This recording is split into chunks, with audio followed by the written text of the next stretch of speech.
Well, I first started doing artwork when I was a tiny kid.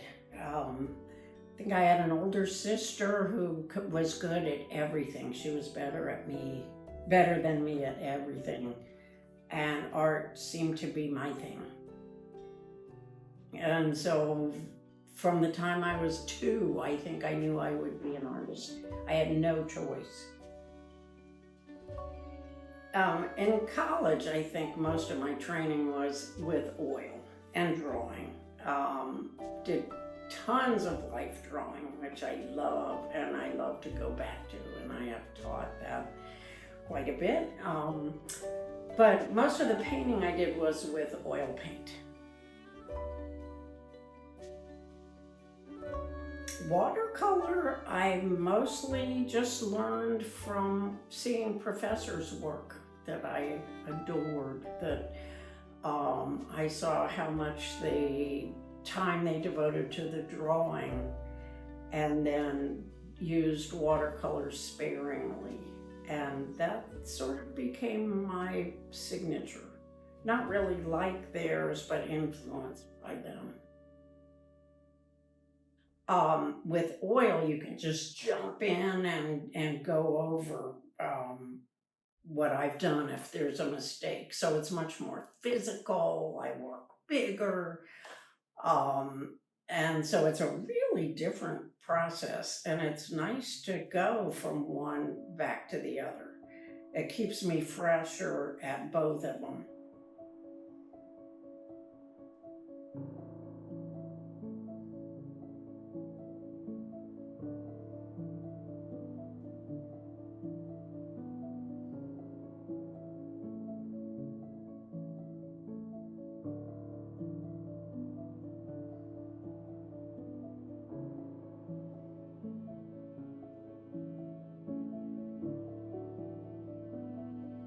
I guess when I started painting, the main consideration is to get a composition that works. I do always have an idea of what I'm going to paint. I don't know how it will end up looking, which is always, fun to have a surprise and to not. It's never how I expect it to. but um, but I always have a subject in mind. Either I'm outside looking at it or inside working from memory or from photo reference. And sometimes that might have to change. You may have to adjust things as you go.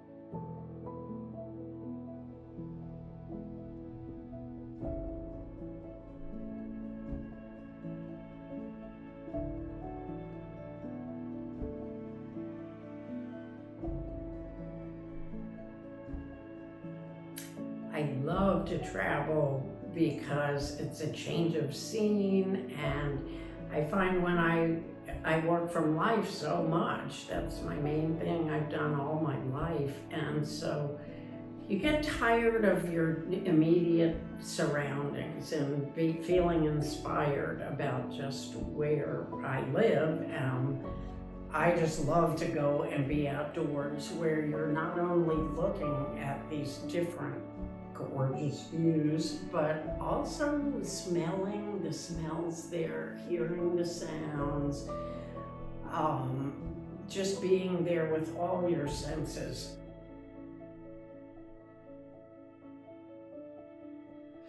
I think one of the hardest things for me as an artist all my life is working alone, the isolation of it. And that nobody really cares very much what you're doing. You just have to drag yourself in there and do it and show up and sit there whether you want to or not. If you're an artist, you do it. You don't wait for inspiration, you just go in and do it. But it's hard to assign yourself different problems and make yourself develop and change. Try different mediums, push yourself, not do what you know how to do, but keep moving on.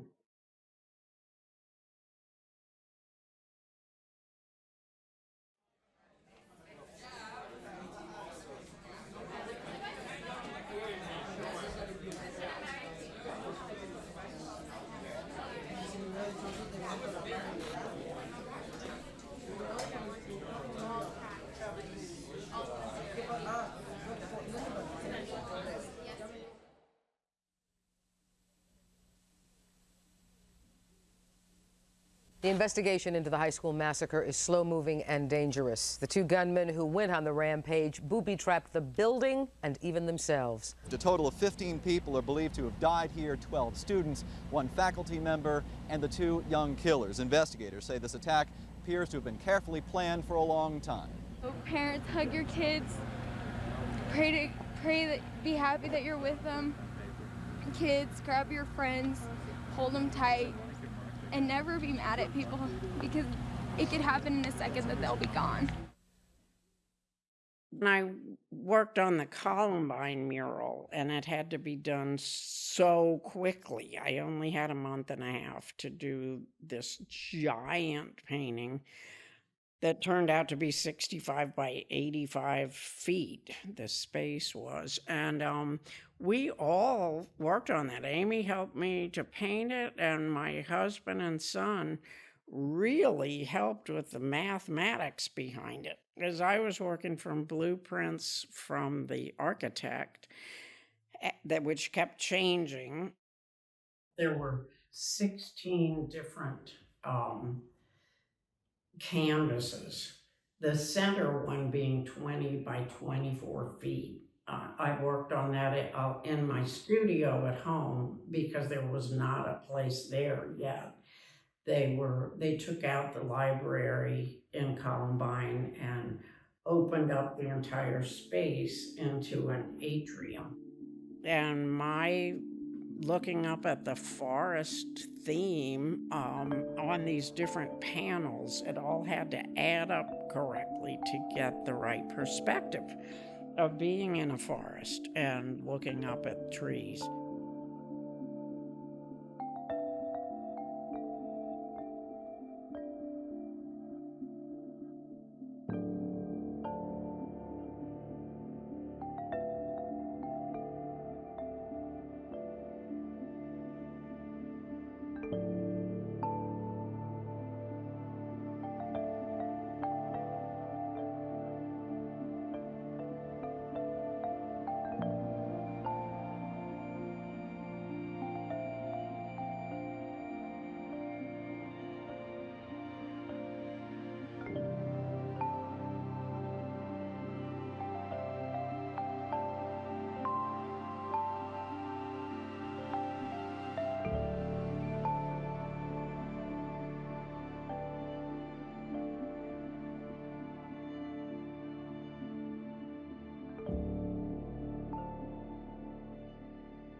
It ended up being, I got to do the lighting also for this.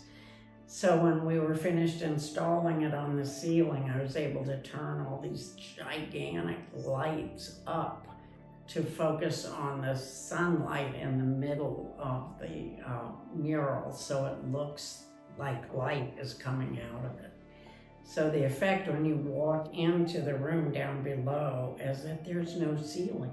It's like you're in a forest looking up and there's light pouring in, which I hadn't even imagined when I started doing this. I feel like it helped to heal the students and faculty returning to Columbine High School. They were dreading going back into these spaces where the tragedies happened, and I think it really helped him turn that into a space that was inspiring. And one of the parents who lost a child there said you couldn't help but look up when you came into the room. So, I mean, that just makes it all worthwhile.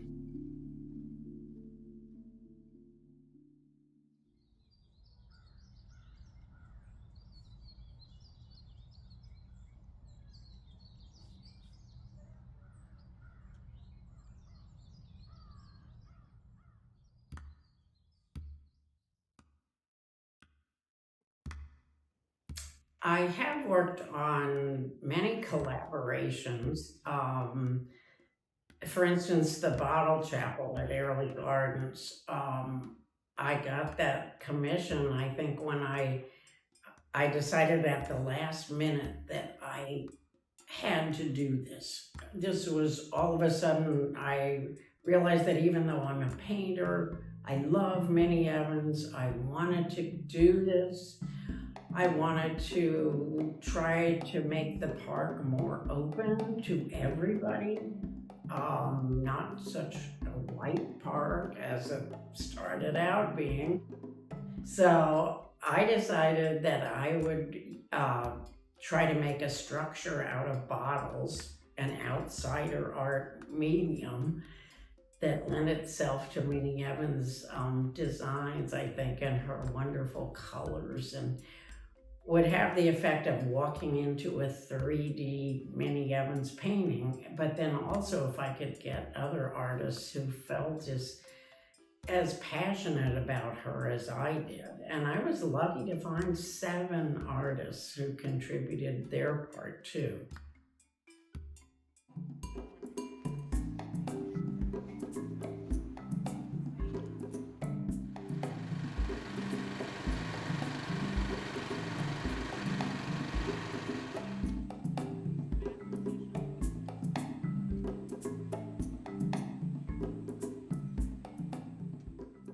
So that was a wonderful commission. It was hard. It was physically exhausting. It's hard to coordinate all these different people. But it made it the group project that it turned out to be.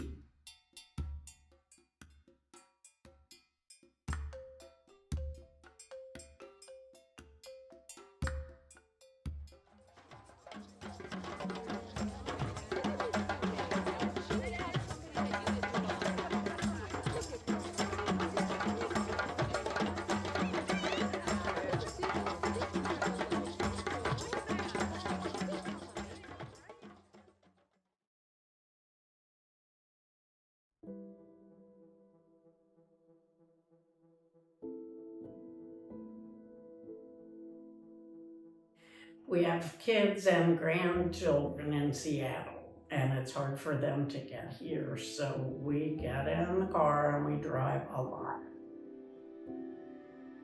So I just took pictures out of the car window, like 65,000 pictures I've taken in these last few years, and then I'll work from those at home. We always traveled a different way, just for variety, sometimes through the Southwest, sometimes through Canada, stopping to see friends and family.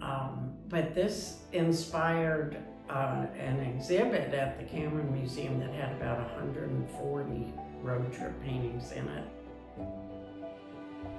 I continue to do them because with each trip we make out there, you see more things, and I realize there's such important, iconic things that you see whenever you cross the U.S. that I haven't painted yet. So it has become a whole different experience traveling across our country now. But I do love the changing landscape, the vegetation changes. I could paint forever on this series.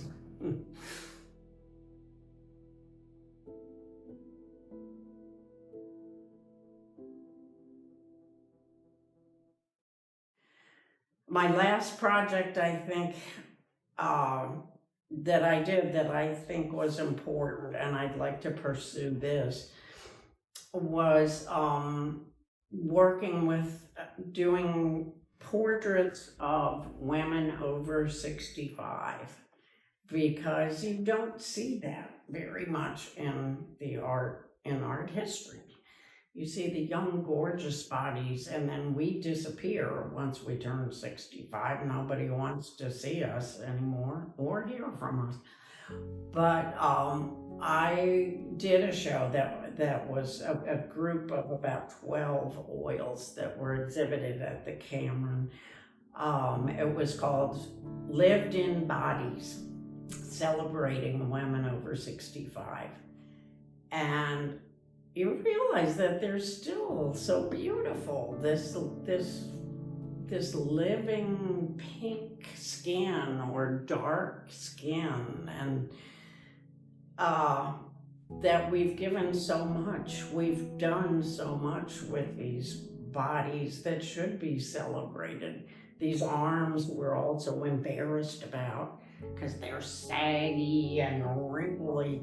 While these arms have cooked 1,000,000 meals and lifted babies 1,000,000 times and gardened and, look at all that we do in our lives, and we should be celebrated.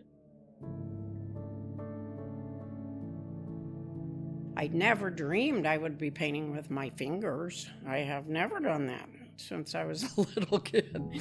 But I found that as I used the brush and oil paints, it was impossible not to leave brush marks, which I never mind in all my other painting. I love that texture. But with this, I wanted a skin texture, and I found the only way was to just put on the paint with a brush and rub it with my fingers. And then I ended up doing everything with my fingers. Most of my models were good friends who happened to look great. That's why they volunteered to let me take a quick picture of them with very stark lighting, very black and white, dark shadows. I would like to get more of a variety of bodies and continue to do this. Somebody said, well, maybe you should do men now. And I thought, oh, no, no desire to do that. But nude women, I would like to maybe continue more of that. I would like to keep painting till I die, because I think artists can't retire like so many other careers. You don't stop. I hope that my work can continue to be fresh and original. I hope I'll keep having ideas and be able to do them. I have been sick a lot in the last couple of years with pneumonias and blood clots in my lungs from COVID and a car accident and some different things that have made me realize that I may not have all that time in the world.